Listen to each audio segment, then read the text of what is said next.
नमस्कार। आपका अखबार के संक में आपका स्वागत है। मैं हूं प्रदीप सिंह। दिल्ली शराब घोटाले में जितने आरोपी थे, अरविंद केजरीवाल, मनीष सिसोदिया, दुर्गेश पाठक और के कविता, जो केसीआर की बेटी थी, उनके सहित 23 या 27 लोग थे। सब के सब बरी हो गए। राउज एवेन्यू कोर्ट, जो सीबीआई की स्पेशल कोर्ट है, उसने बरी कर दिया। कहा कि सबूतों का अभाव है और एजेंसी ये साबित नहीं कर पाई कि प्रथम दृष्टया केस बनता है। अब अपने देश में इस तरह का फैसला कोई पहली बार नहीं आया है। इस तरह के फैसले अदालतों से आते रहते हैं। अब सवाल इस पर चर्चा ये हो रही है कि क्या ये पॉलिटिकल वेंडेटा था। अरविंद केजरीवाल और उनके साथी यही दावा कर रहे हैं। अरविंद केजरीवाल जनता के सामने जाकर आंसू बहा रहे हैं कि बदले की भावना से, राजनीतिक भावना से हमारे खिलाफ केस किया गया। लेकिन सवाल दो है इसमें, एक राजनीतिक और दूसरा न्यायिक। अब आप याद कीजिए जरा कुछ और मामलों को। जेसिका लाल हत्याकांड, निचली अदालत से जिस पर हत्या का आरोप था वो बरी हो गया, और टाइम्स ऑफ इंडिया की वो हेडलाइन आज तक जो है याद की जाती है, नो वन किल्ड जेसिका। अब ये दोहराने वाली बात हो जाएगी कि ये कहा जाए कि शराब घोटाला किसी ने नहीं किया। ये अदालत कह रही है, अदालत का फैसला कह रहा है। तो सवाल ये है, हम मान लेते हैं कि सही है, ये भी मान लेते हैं कि पॉलिटिकल वेंडेटा था, ये मान लेते हैं कि केंद्र सरकार ने केंद्रीय जांच एजेंसियों का दुरुपयोग किया, दुरुपयोग करके ये मामले दर्ज कराए। सवाल ये है कि अदालत ने प्रथम दृष्टया इन लोगों को दोषी क्यों माना, क्यों इतने लंबे समय तक जेल में रखा। जेल में किसी को रखना ये सरकार का काम नहीं होता, सरकार के अधिकार क्षेत्र में नहीं होता। आखिर अदालत के ही आदेश से वो जेल में रहे। जब उनको जेल भेजने का फैसला किया, तब कौन सा प्रमाण, कौन सा सबूत अदालत को दिखाई दिया जो आज नहीं दिखाई दे रहा है। दूसरा केस आपको याद दिलाता हूं, प्रियदर्शनी मट्टू केस।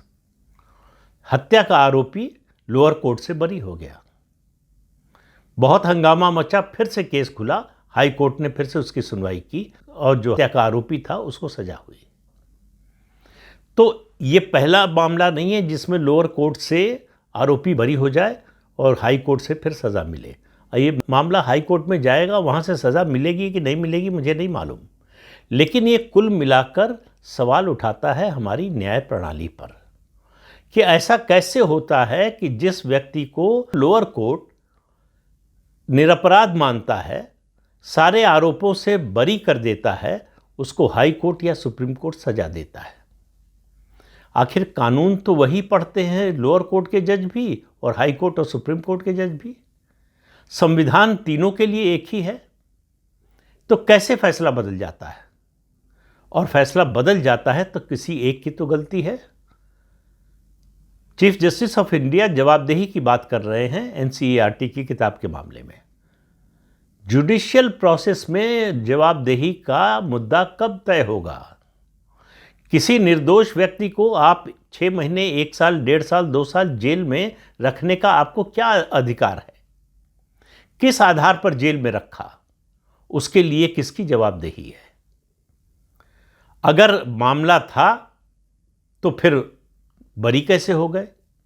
अब इसमें 2 केस थे, एक सीबीआई ने केस किया था और दूसरा ईडी ने, एनफोर्समेंट डायरेक्टरेट ने, कि ये घोटाला हुआ और इसका जो पैसा हुआ इसकी मनी लॉन्ड्रिंग हुई।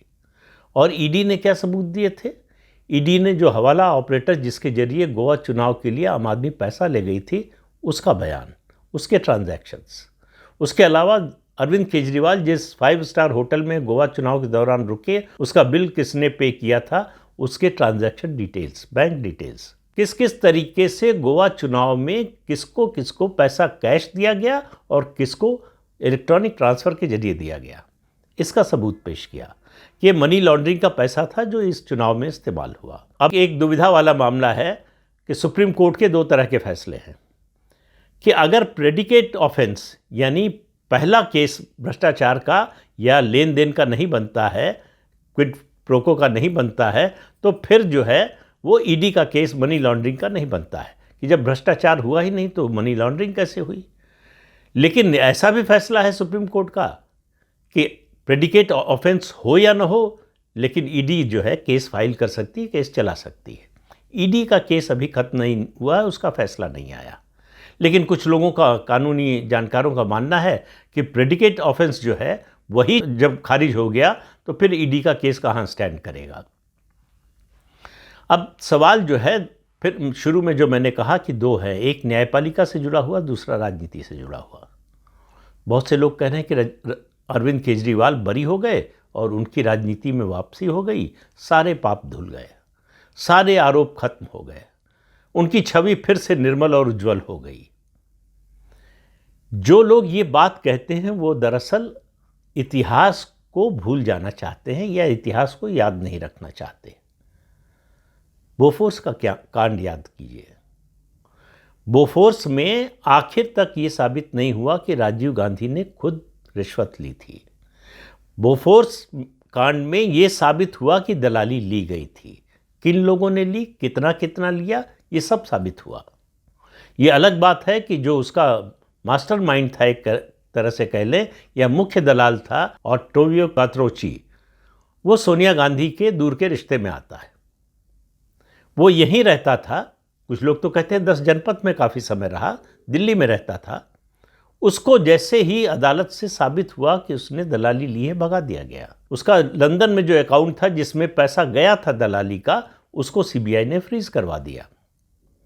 तो यहाँ से उस समय के विदेश मंत्री माधव सिंह सोलंकी को भेजा गया और ब्रिटेन की सरकार पर दबाव डालकर उस अकाउंट को डी फ्रीज कराया गया। और डी फ्रीज होते ही तुरंत वो पैसा निकल गया। किस किस चैनल से कैसे कैसे होते हुए कहाँ पहुँच गया मालूम नहीं। फिर क्वात्रोची लौटकर भारत नहीं आया। लेकिन ये तो कानूनी पक्ष मैंने बताया। राजनीतिक पक्ष, किसी अदालत से साबित नहीं हुआ था, जो मैंने पहले कहा, कि राजीव गांधी ने खुद दलाली ली थी। लेकिन इस देश की जनता ने मान लिया। इस देश की जनता, मेरा मानना है कि हमारी जो न्याय प्रणाली है उससे ज़्यादा न्यायप्रिय है। वो तथ्यों को, खबरों को सुनने और उस व्यक्ति के व्यवहार, चरित्र का आकलन करने के बाद एक राय बना लेती है, फैसला सुना देती है। और वो फैसला 1989 में भारत के मतदाताओं ने सुना दिया। 414 सीटें पाने वाली 1984 में जो कांग्रेस पार्टी थी राजीव गांधी के नेतृत्व में, उसको 1989 में उन्हीं राजीव गांधी के नेतृत्व में 192 सीटें मिली, सिर्फ आधे से कम। और उसके बाद तो कांग्रेस को कभी पूर्ण बहुमत मिला ही नहीं। बोफोर्स घोटाले की कीमत आज तक कांग्रेस पार्टी चुका रही है।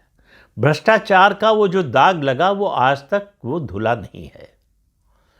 तो दो तरह से दाग धुलते हैं, एक कानून की अदालत में, एक जनता की अदालत में। कानून की अदालत में साबित नहीं हुआ। ये साबित हुआ कि घोटाला हुआ था, दलाली ली गई थी, लेकिन ये साबित नहीं हुआ कि राजीव गांधी ने लिया था। लेकिन सज़ा लोगों ने, बाकी को नहीं, आम लोगों ने, क्योंकि सार्वजनिक जीवन में पार्टी और नेता होते हैं, उनको दी, कांग्रेस पार्टी को दी। और उसके लिए कांग्रेस पार्टी को आज तक भारत की जनता ने, मतदाता ने माफ़ नहीं किया है। हालांकि माफ़ करने का अवसर अगर शायद आता भी, लेकिन उसके बाद इतने घोटाले किए कांग्रेस पार्टी ने कि उसके बाद जो है माफ़ करने का कोई सवाल नहीं था। अरविंद केजरीवाल के मामले में भी ऐसा ही है। भले ही वो अदालत से बरी हो जाए, मुझे नहीं मालूम हाई कोर्ट और सुप्रीम कोर्ट में मामला जाएगा तो क्या होगा, लेकिन एक मिनट के लिए मान लेते हैं कि वो इन सारे आरोपों से बरी हो चुके हैं, निर्दोष साबित हो चुके हैं। सवाल ये है कि क्या जनता की नज़र में निर्दोष साबित हुए हैं? हमारी अदालतें कैसे काम करती हैं ये हमारे चीफ जस्टिस को भले पता ना हो, इस देश के आम आदमी को पता है, क्योंकि उसका साबका रोज अदालत से पड़ता है, रोज कचहरी जाना पड़ता है ज़्यादातर लोगों को, या उनके रिश्तेदारों को, दोस्तों को, पड़ोसियों को। इसलिए उनको फर्स्ट हैंड एक्सपीरियंस है कि अदालत में क्या होता है, अदालतें कैसे चलती हैं, फैसले कैसे आते हैं, कैसे निर्णय सुनाए जाते हैं, कैसे सबूत जुटाए जाते हैं, कैसे सबूत मिटाए जाते हैं, कैसे सबूतों पर ध्यान दिया जाता है, कैसे नहीं। 2G घोटाला, सारी जांच यूपीए सरकार के समय हुई। अदालत ने फैसले में कहा कि जो मुख्य सबूत थे वो अदालत के सामने पेश ही नहीं होने दिए गए। हमारे पास कोई विकल्प नहीं था सिवाय इसके कि सबूतों के अभाव में जितने आरोपी थे उनको बरी कर दें। ये फैसला केंद्र में बीजेपी की सरकार बनने के कुछ समय बाद ही आया। कांग्रेस पार्टी आज तक इस पर जो है बीजेपी को घेरती है कि झूठे मामले में फंसाया था, पॉलिटिकल वेंडेटा था। हालांकि उस मामले में सीएजी ने दोषी पाया था सरकार को। सुप्रीम कोर्ट के आदेश पर वो केस दर्ज हुआ था। लेकिन आज तक भाजपा की केंद्र सरकार उस मामले को हाई कोर्ट में लेकर नहीं गई, उसको चुनौती नहीं दी उस फैसले को। क्यों ऐसा हुआ ये किसी को मालूम नहीं है। 10-11 साल हो गए भाई। या तो आप स्वीकार कर लीजिए कि लोअर कोर्ट का फैसला सही है। अगर आप स्वीकार नहीं करते हैं और बार बार कहते हैं कि हम इसको चैलेंज करेंगे, तो चैलेंज कीजिए, कौन रोक रहा है। तो राजनीति में, सामाजिक जीवन में और ख़ास तौर से शासन में और न्याय प्रणाली में जो हो रहा है, जो दिख रहा है, वही संपूर्ण सच हो, ये ज़रूरी नहीं होता है। अब एक आरोप कांग्रेस पार्टी लगा रही है कि ये तो अरविंद केजरीवाल और बीजेपी की मिलीभगत है। बीजेपी ने जानबूझकर बरी करा दिया है अरविंद केजरीवाल को, ताकि पंजाब के चुनाव में कांग्रेस जीत ना पाए, अरविंद केजरीवाल फिर से खड़े हो जाए। अरविंद केजरीवाल शराब घोटाले से बरी हुए हैं, लेकिन और जो कुछ किया उन्होंने अपने 10 साल के शासन में, 10 साढ़े 10 साल के शासन में, उन आरोपों से जो जनता के आरोप हैं, शीश महल घोटाला, मोहल्ला क्लिनिक, क्लासेस और इस तरह के तमाम मामले हैं, चाहे जल निगम की बात कर लीजिए या दूसरे विभागों की बात कीजिए, वहाँ के घोटाले जिनसे दिल्ली की जनता का रोज़ का साबका है, रोज़ उनको सामना करना पड़ता है उस भ्रष्टाचार के कारण। सड़कों की जो हालत थी, स्कूलों की जो हालत हो गई, स्वास्थ्य सेवाओं की जो हालत हो गई, तो चूंकि अदालत ने कह दिया कि इन्होंने शराब घोटाला किया, इसका कोई प्रमाण सीबीआई नहीं दे पाई, इसलिए जनता की नज़र में अरविंद केजरीवाल बरी हो जाएंगे, इसमें मुझे शंका है। हो सकते हैं, नहीं हो सकते हैं, इसके बारे में कोई फैसला नहीं सुना रहा हूँ। मैं सिर्फ कह रहा हूँ, उदाहरण दे रहा हूँ पिछले, कि लोअर कोर्ट के फैसले जब हाई कोर्ट पहुँचते हैं या सुप्रीम कोर्ट पहुँचते हैं तो उनका क्या होता है। एक दूसरा, जांच एजेंसियों का दुरुपयोग नहीं होता, ये कोई नहीं कह सकता। एक वीडियो मैंने बनाया था जब ये जगदीप धनखड़ वाला मामला आया था। संजय सिंह जो आम आदमी पार्टी के नेता हैं, राज्यसभा सदस्य हैं, उनको भी धनखड़ ने बुलाया था और उनसे जो करने के लिए कहा था वो करने की बजाय उन्होंने जाकर ये जानकारी भारतीय जनता पार्टी के नेताओं को दे दी। तभी ये कहा गया था कि ये काम करके, ये एहसान करके बीजेपी पर अरविंद केजरीवाल ने अपने खिलाफ जो मामले हैं उनके लिए रास्ता आसान कर लिया है। अब इसमें कितनी सच्चाई है किसी को मालूम नहीं है। मामला है कि अदालत का फैसला है कि ये सब लोग निरपराध हैं, निर्दोष हैं और बरी कर दिए गए। अब पंजाब चुनाव में इसका क्या असर होगा, नहीं असर होगा, पता नहीं। लेकिन किसी नेता की छवि जब बिगड़ती है तो उसके बाद उसको बनाने में वो रातों रात नहीं बन जाती है, क्योंकि छवि बिगड़ने मतलब जनता की नज़र में बिगड़ने में, जनता जल्दबाजी में फैसला नहीं करती। अरविंद केजरीवाल पर बहुत सारे आरोप लगे जब वो पहली बार 4 महीने के लिए मुख्यमंत्री बने और फिर 5 साल के लिए। तब भी लोगों ने 2015 में भी उनका समर्थन किया, प्रचंड बहुमत दिया, और 2020 में भी इंतज़ार किया, लॉन्ग रोप दिया, फिर 2025 में हटाया। तो जिन लोगों ने फैसला लेने में इतनी देर की अरविंद केजरीवाल के बारे में अपनी राय बनाने में, वो अपनी राय जो है रातों रात बदल देंगे, ऐसा तो नहीं हो सकता, क्योंकि जनता किसी सबूत की मोहताज नहीं होती। वो अदालत की तरह से जांच एजेंसी की रिपोर्ट की मोहताज नहीं होती। वो अपने विवेक से फैसला करती है। वो अपने विवेक से तय करती है कि इस व्यक्ति पर भरोसा किया जाए या ना किया जाए। अरविंद केजरीवाल कम से कम दिल्ली के लोगों का भरोसा खो चुके हैं और पंजाब के अलावा देश में और किसी राज्य में लोगों का भरोसा जीत नहीं पाए। 2012 से राजनीति में है, 13-14 साल हो रहे हैं। पंजाब में किस वजह से कैसे जीते उसके डिटेल में अभी नहीं जाऊंगा, लेकिन इतना तय है कि दिल्ली के लोगों का भरोसा अरविंद केजरीवाल से उठ चुका है। अब ये लोअर कोर्ट का, सीबीआई कोर्ट का फैसला कुछ भी आए, उससे लोग अपनी जो राय है वो नहीं बदलने वाले हैं। लेकिन सवाल उठता है न्यायिक व्यवस्था पर कि आखिर नेताओं को किसी अपराध की सज़ा क्यों नहीं मिलती, या आरोप पर उनके खिलाफ जो मुकदमा चलता है वो उसके लॉजिकल कॉन्सिक्वेंसेस तक क्यों नहीं पहुंचता है। बिरले केस मिलेंगे जिनमें जो है नेता को सज़ा हुई हो। मुझे बताइए, डिस्प्रोपोर्शनेट एसेट्स के मामले में मुलायम परिवार के साथ क्या हुआ? लालू प्रसाद यादव को चारा घोटाले में सज़ा मिल गई, लेकिन रेलवे का मामला जो है उसमें जो ज़मीन के बदले नौकरी का घोटाला हुआ वो मामला आज तक चल रहा है। नेशनल हेराल्ड का केस 2011-12 से आज तक चल रहा है। रॉबर्ट वाड्रा के खिलाफ ज़मीन घोटाले का केस आज तक चल रहा है। और आपको याद दिला दें कि जिस मामले में, जिस तरह के केस में लालू प्रसाद यादव जेल गए, सज़ा हुई उनको, अब भी सज़ा है उनकी बाकी है, ज़मानत पर बाहर है, ठीक उसी तरह का मामला, उसी तरह के केस हैं, 4 या 6 केस हैं जगन मोहन रेड्डी के खिलाफ, जिसमें कन्विक्शन होना तय है। ये कानूनी विशेषज्ञों का कहना है, इतने प्रमाण हैं। लेकिन आज तक जगन मोहन रेड्डी के खिलाफ कुछ नहीं हुआ। अदालत में केस चल रहा है तो चलता जा रहा है। क्यों रुका हुआ है? क्यों इससे सुप्रीम कोर्ट को चिंता नहीं होती कि सालों साल, दशकों तक मामले लटके रहते हैं? भाई, दोषी है या नहीं इसका फैसला कीजिए। आपके सामने जांच रिपोर्ट आ गई, सबूत आ गए, गवाही करा लीजिए, उसके बाद जो है फैसला कीजिए। और अरविंद केजरीवाल के मामले में तो आपने मुकदमा चलने ही नहीं दिया, लेकिन चार्जेस फ्रेम होने दिए। क्यों फ्रेम होने दिए? आप अगर कोई सबूत नहीं था, कोई प्रमाण नहीं था, एजेंसी कोई आपको प्रमाण दे नहीं पाई, तो चार्जेस क्यों फ्रेम होने दिए?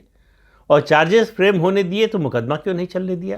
भाई, मुकदमा चलने देते, उसके बाद अगर आरोप साबित न कर पाती एजेंसी तो आप उनको बरी कर देते, किसी को कोई समस्या ना होती। जो मामला जो है 2G में हुआ, इस मामले में तो मुकदमा चलने से पहले ही आरोपी बरी हो गए।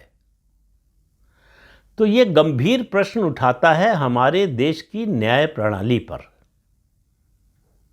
और ऐसा नहीं कि सरकार या जांच एजेंसी को क्लीन चिट मिल जाती है, वो भी संदेह के घेरे में है। लेकिन अल्टीमेटली तो मामला, कोई भी घोटाला हो, इस तरह का अपराध हो, मामला तो अदालत में जाता है, अदालत तय करती है।